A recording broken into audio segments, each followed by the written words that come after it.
Kiai Haji Dahlan dan istri ya Siti Walidah itu kedua-duanya itu mendapat anugerah dari pemerintah menjadi pahlawan nasional. Jarang loh suami istri bisa menjadi pahlawan nasional, itu jarang. Kiai Haji Dahlan dan Nyai Ahmad Dahlan. Kemudian mendapatkan rumah di Pingit, Jalan Kiai Mojo. Biasanya rumah-rumah pahlawan itu di daerah yang elit, seperti Ki Hajar Dewantoro dan sebagainya, di daerah elit bangsa apa ada yang di mana namanya itu Jalan Kenari apa itu loh bangsa di sana. Kenapa kok rumah pahlawannya Kiai Haji Dahlan justru di daerah yang kumuh itu? Dulu kumuh itu, ya kumuh, itu kumuh, ya perkampungan yang di sekitarnya itu perkampungan kumuh karena permintaan dari keluarga agar tempat ini nanti bisa menjadi media dakwah. Jadi rumahnya di sana bisa dakwah dengan lingkungannya. Nah, itulah yang menjadi banyak pertanyaan. Kenapa kok tidak di daerah yang elit yang bagus ya, malah milih di daerah yang kumuh? Karena untuk ajang dakwah. Keluarga tidak ikut campur ya di dalam ketakmiran. Sudah kita serahkan. Ya, tidak, monggo gitu. Hanya ibarat orang Jawa, tuturi handayani. Di belakang saja sudah, monggo. Masjid, Mas. Masjid itu, kemakmuran masjid itu tidak hanya dilihat dari sholat. Wah, sholatnya, sholat 5 waktu. Apalagi Jumatan budak-budak. Ya. Kalau hanya dilihat dari sholatnya, sholat itu berapa menit? Ya? 5 kali berapa menit? Paling 2, terus ya paling 1 jam itu janjane makmurnya itu minggu sholat toh. Yang 23 jam untuk apa? Gitu. Jadi jangan sampai hanya ibadah mahdhohnya saja, ibadah khairul mahdhoh hablum minanas. Ya muamalahnya itu harus juga justru yang mewarnai itu muamalahnya itu, Mas. Gitu loh. Wah. Karena saya itu prihatin. Apa ada ulama seperti Kiai Haji Dahlan? Kiai Haji Dahlan kalau membaca kitab dan dia itu sering konflik dengan isi kitab itu, aduh tidak dianalisis sendiri, tidak ditafsirkan sendiri. Cari ke sana, ke Timur Tengah, penulisnya, ditemuin penulisnya. Dia naik kapal, Imam Bukhari, Imam Muslim ternyata naik unta, naik kuda, dia tahu untuk mendapatkan hadis-hadis. Kiai Haji Dahlan biasa seperti itu berkali-kali ke sana. Ibadahnya orang Islam itu sholat itu sehari 5 kali, gonmu seminggu sekali. Kalau dibuatkan gereja mubadir itu. Saya teringat hadis Nabi, ma amartu bi tasyihdil masjid litu zahri fanaha kama zahra fatalah yahudu wa nasara. Saya tidak diperintahkan oleh Allah untuk bermegah-megah dengan masjid, bermewah-mewah megah-megah dengan masjid. Sebagai contoh, nek Nabi saya ono Masjidil Haram Nabawi ora bakal semegah itu loh. Nah, seperti itu Nabi mengatakan. Jadi tidak perlu megah-megah masjid itu. Yang penting fungsinya. Penuh dengan kaligrafi, apalagi kalau mau masjid-masjid di Timur Tengah sana, ada dom. Wah, kalau kita ndongak seperti itu, di bawah dom itu, wah ornamennya ya luar biasa indahnya itu. Jadi orientasinya seakan-akan ke atas, melebihi dondanga. Orientasi masjid itu ke mihrab imam ya, ke sana. Bukan ke atas. Jadi orang masuk masjid itu delok mihrabnya. Enggak perlu megah-megah. Kalau bermegah-megah perlu dengan ornamen hiasan yang aduhai mahalnya apa itu, di samping mubadir menghilangkan kehusukan. Nanti putih. Hanya mihrab saja yang ada sesuatu ornamennya. Yang penting fungsi. Secara maksimal dari fungsi opo gitu. Karena dalam hadis innallaha la yanzuru ila ajsamikum wala suwarikum walakin yanzuru ila qulubikum wa amalikum. Ya Allah tidak melihat yang kasat mata jasad yang kelihatan, tidak dilihat. Yang dilihat oleh apa yang ada di dalam hatimu dan amalanmu. Amalan yaitu masjid kaya ngopo ora apa-apa. Kabeh masjid iki padha ganjarannya dilipat gandakan 27 derajat sing salat di masjid berjamaah, kecuali ya itu kalau di sana itu lah mbok masjid gede, masjid makro, masjid cilik padha wae. Itu. Makanya saya kepingin Masjid Muhammadiyah di dalam masjid jangan ada simbol-simbol Muhammadiyah. Jangan ada simbol Muhammadiyah, kalender Muhammadiyah pun jangan. Yang ada simbolnya itu. Pintunya ada dari luar Muhammadiyah. Benar. Tapi ketika masuk di dalam masjid sudah mau sholat Allah, sudah nggak ada simbol-simbol. Itu rahmatan lil alamin.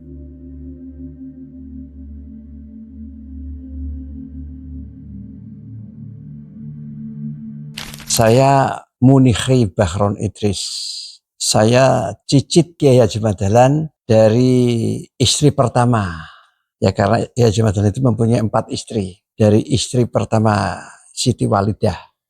Kiai Haji Madahlan itu mempunyai 4 istri. Yang menurunkan itu 3 istri. Yang pertama itu Siti Walidah. Kemudian yang kedua itu Siti Windianingrum. Itu nama keraton Windianingrum. Atau kalau nama Jawanya itu Kustijah. Kemudian yang satu Aisyah yang dari Jawa Barat, ya Aisyah. Kemudian yang keempat itu Nyai Rum. Nah itu 4 istri.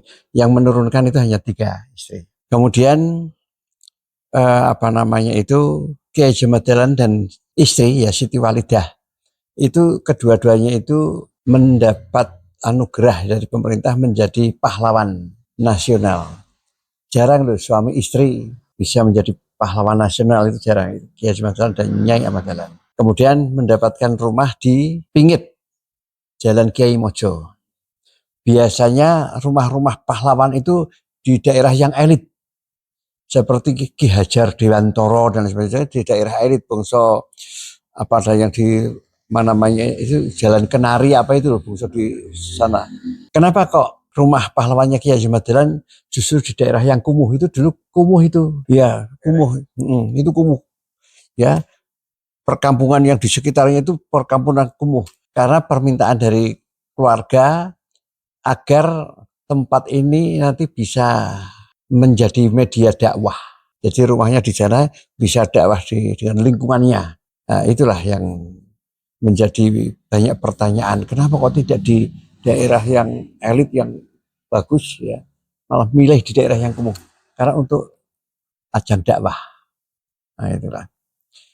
Dan itu dinamakan Padepokan Kiai Haji Madahlan. Peruntukannya itu sebenarnya itu agar rumah Kiai Haji Madahlan atau Padepokan Kiai Haji Madahlan itu bisa rahmatan lil alamin bagi lingkungannya. Semuanya bisa menggunakan di sana. Tidak hanya dimiliki untuk keluarga saja, gitu. Masyarakat sekitar juga bisa. Makanya di rumah pahlawan ya Kiai Haji Madahlan itu ada musola kecil. Musola itu sebenarnya hanya untuk fasilitas ibadah bagi pengguna rumah pahlawan tadi itu. Tapi kenyataannya berkembang pesat untuk Jumatan. Tadinya itu didesain tidak untuk Jumatan, hanya musola, fasilitas ibadah saja. Untuk Jumatan sekitarnya. Kemudian dirombak pertama ya dirombak. Sedemikian rupa ngerombaknya ya asal-asalan, jadi tambal sulam saja sehingga kumuh. Kalau saya mengatakan memalukan itu, kalau ya memalukan bagi keluarga ya kalau ada pengunjung yang kepengen ya datang ke Padepokan itu. Jadi itu memang langsung dari Bung Karno kepada pahlawan-pahlawan yang punya jasa kepada negara. Dulu diberi rumah, kalau sekarang kan enggak, hanya piagam gitu. Iya, sekarang dulu diberi rumah dan bukan kok pindah terus dari Kauman ke sana, enggak, karena itu diberikan Kiai Haji Madahlan dan Nyai Ahmad Dahlan sudah meninggal. Itu tahun 60 kalau saya tidak salah tahun 60 itu sudah meninggal. Gitu. Jadi itu hanya untuk keluarganya, sehingga itu diperuntukkan bagi keluarga yang dari luar kota sebagai dari luar negeri. Karena salah satu anak Kiai Haji Madahlan itu ada yang domisili di Bangkok, di Thailand, yang menurunkan Winai Dahlan itu loh, yang terkenal dengan halal ya, produk kayak gitu itu. Seperti itu. Jadi itu untuk transit, misalnya ada keluarga dari sana ke Jogja, monggo dipersilahkan beberapa hari gitu. Jadi tidak didiami oleh keluarga siapapun, keluarga Kiai Haji Madahlan dari bani siapapun. Yang penting itu dibiarkan kosong saja. Statusnya tanah Padepokan itu hak guna bangunan. Sebenarnya Mas, sekarang itu pemerintah ya seperti sultan saja deh. Sultan tanah-tanah di Jogja itu namanya Sultan Ground gitu loh. Sewaktu-waktu mau dipakai untuk keraton ya gitu. Seperti tanah-tanah di kita sebenarnya seperti Arab tinggo apa ku jenenge jalan tol misalnya itu kan udah ya kudu gelem gitu loh. Meskipun ya ganti rugi jelas ya. Tapi tanah-tanah negara itu janjane ya statusnya janjane iki ya hak guna bangunan, tidak bisa hak milik. Jadi mestinya manusia itu tidak bisa memiliki tanah gitu loh. Ya tanah itu biarkan bebas. Kamu ya apa namanya kebetulan negara itu yang menguasai ya, yang mengatur semuanya itu loh. Jadi status tanahnya itu hak guna bangunan. Memang keluarga itu prihatin sekali ya. Masa Kiai Haji Ahmad Dahlan yang notabene sebagai pahlawan nasional ya mempunyai masjid yang ecek-ecek seperti itu. Saya mengatakan ecek-ecek karena ya tambal sulam seadanya, bocor barang itu dinengke wae ya seadanya seperti itu. Sehingga keluarga bergerak untuk merenovasi ya. Dan karena kita melihat ya pada waktu Jumatan itu bludak sampai rumah pahlawannya itu dipakai untuk Jumatan, sampai di luar juga gitu. Jadi masyarakat memang butuh ya masjid ya. Jadi kelayakannya itu memang karena untuk membangun itu kan harus mendapatkan PBG atau IMB. Itu ya layak enggak itu dibangun masjid?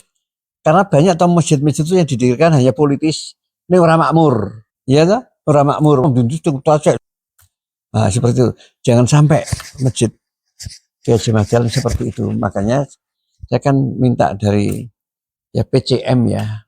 Kemudian kalau yang mana itu pondok pesantren Ibnu Juraim itu kan PDM itu ya, di bawah PDM itu. Nah, itu biar mengelola masjidnya itu. Keluarga tidak ikut campur ya dalam ketakmiran. Sudah kita serahkan.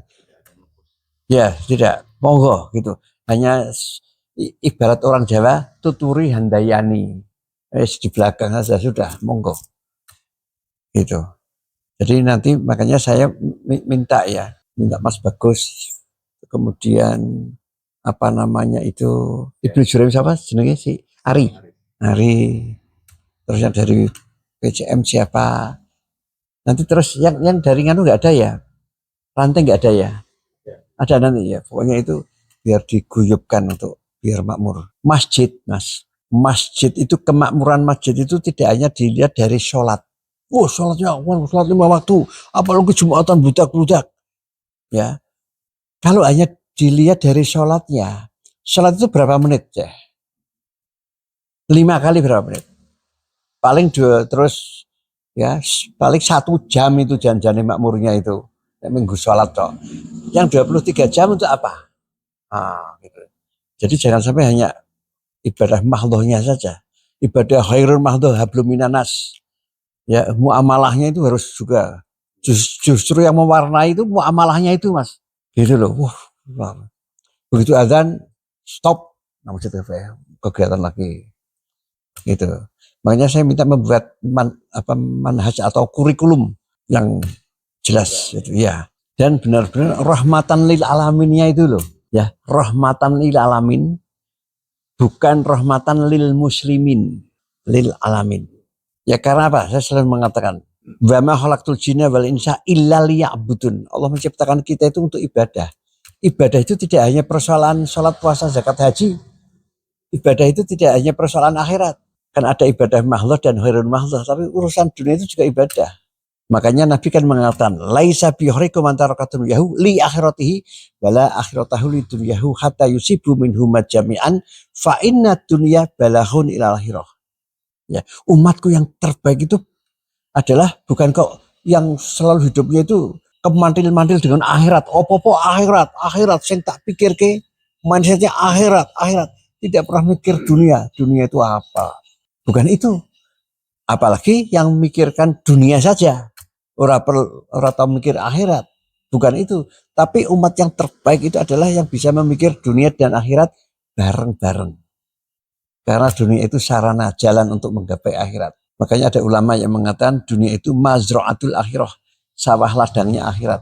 Kita di dunia itu hanya bercocok tanam, nanti panennya itu di akhirat. Itu masjid itu sebagai model masjid kehandalan, masjid Muhammadiyah. Karena saya itu prihatin. Apa ada ulama seperti Kiai Haji Madahlan? Kiai Haji Madahlan itu kalau membaca kitab dan dia itu sering konflik dengan isi kitab itu. Aduh, tidak dianalisis sendiri, tidak ditafsirkan sendiri. Cari ke sana, ke Timur Tengah, penulisnya, ditemuin penulisnya. Ia naik kapal, Imam Bukhari, Imam Muslim ternyata naik unta, naik kuda, ya toh, untuk mendapatkan hadis-hadis. Kiai Haji Madahlan biasa seperti itu, berkali-kali ke sana, ketemu, diskusi, debat. Tidak ada bangunan. Ya, karena itu kan saya itu juga menjadi arsiteknya Masjid Istiqlal. Ketika direnovasi ini saya sebagai tim leader. Makanya jarang ada orang Muhammadiyah bisa menjadi khotib di Istiqlal. Saya menjadi khotib di Istiqlal. Saya ngisi pengajian ceramah-ceramah kultum-kultum habis sholat ya di Istiqlal. Itu karena saya merenovasi sana. Nah itu gini, tidak ada bangunan di muka bumi yang dimiliki oleh Allah kecuali masjid. Masjid itu rumah Allah. Sehingga seorang arsitek membangun masjid itu tidak hanya menggunakan TOR, term of reference, atau KAK dari buatan manusia. Gitu. Tapi harus pakai TOR-nya Allah, Quran dan Sunnah. Nah, itu. Sebagai contoh, tidak ada bangunan di muka bumi itu yang harus mempunyai orientasi ke arah tertentu kecuali masjid ke arah kiblat. Nggak ada lagi. Gereja apa itu nggak ada. Saya kan juga dekat dengan Pak JK. Pak JK itu kan ketua umum Dewan Masjid. Saya dekat. Pak JK itu pernah ngomong sama saya. Saya dulu pernah diprotes sama orang-orang Nasrani, orang-orang Kristen, ya, Katolik, ketika mewajibkan fasilitas umum termasuk pom bensin apa itu harus punya musola, harus punya masjid, fasilitas umum, kantor apa, diprotes. Gak adil itu, apa kata Pak JK. Justru orang Islam itu toleransi banget sama panjenengan, menghormati panjenengan. Hari besar Islam itu Jumat, tapi diliburkan hari Minggu. Itu kan hari besar Anda toh. Terus ibadahnya orang Islam itu sholat itu sehari 5 kali. Gonmu seminggu sekali. Kalau dibuatkan gereja mubadir itu. Saya teringat hadis Nabi. Ma'amartu bitasyihidil masjid litu zahri. Fanahakama zahra fatahlah yahudu wa nasara. Saya tidak diperintahkan oleh Allah untuk bermegah-megah dengan masjid. Bermewah-mewah, megah-megah dengan masjid. Sebagai contoh, nek Nabi ono Masjidil Haram Nabawi orang bakal semegah itu loh.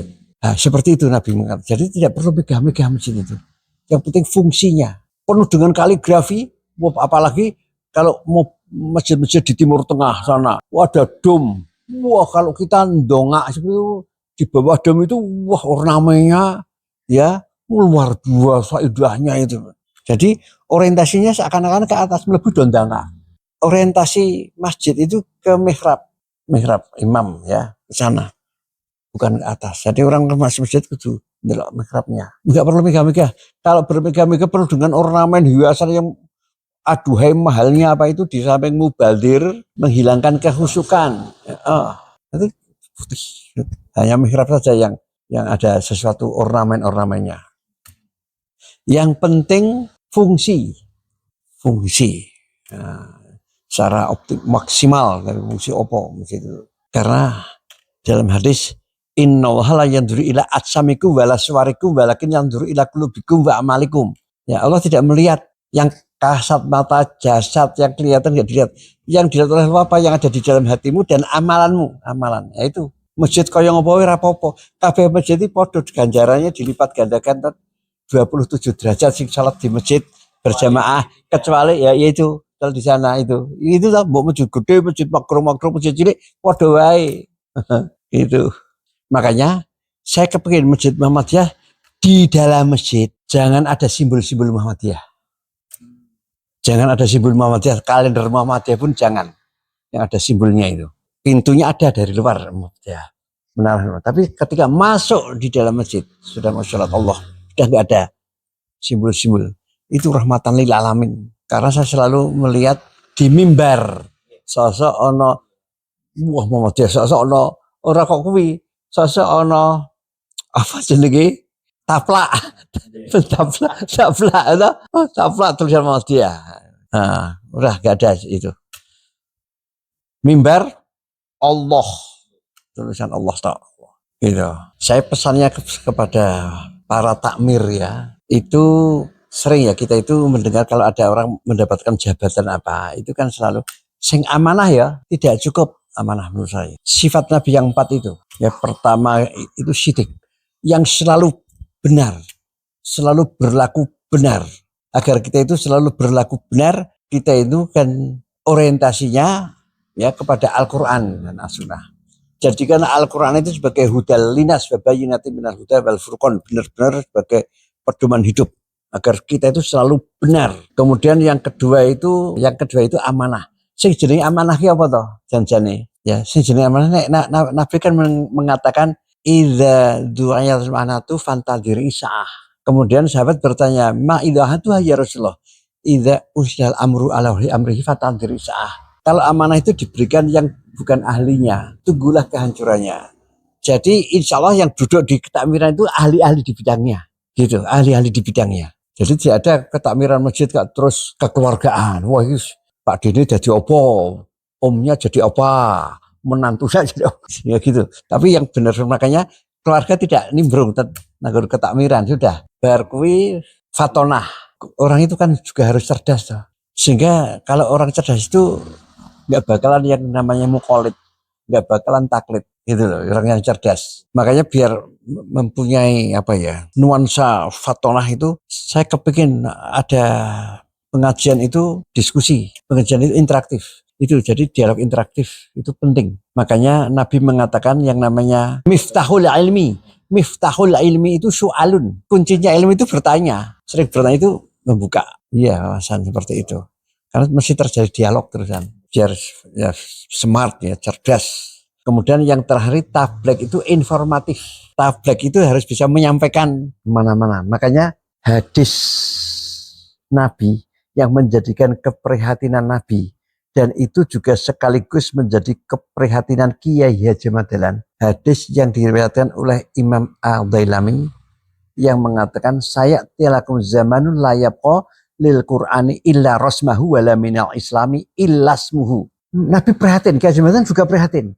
Nek Qur'an ini udah diwaca tok, hanya dibaca dan dibaca target kata, dibaca target kata. Ini saya kritisi loh kalau saya ceramah Ramadan.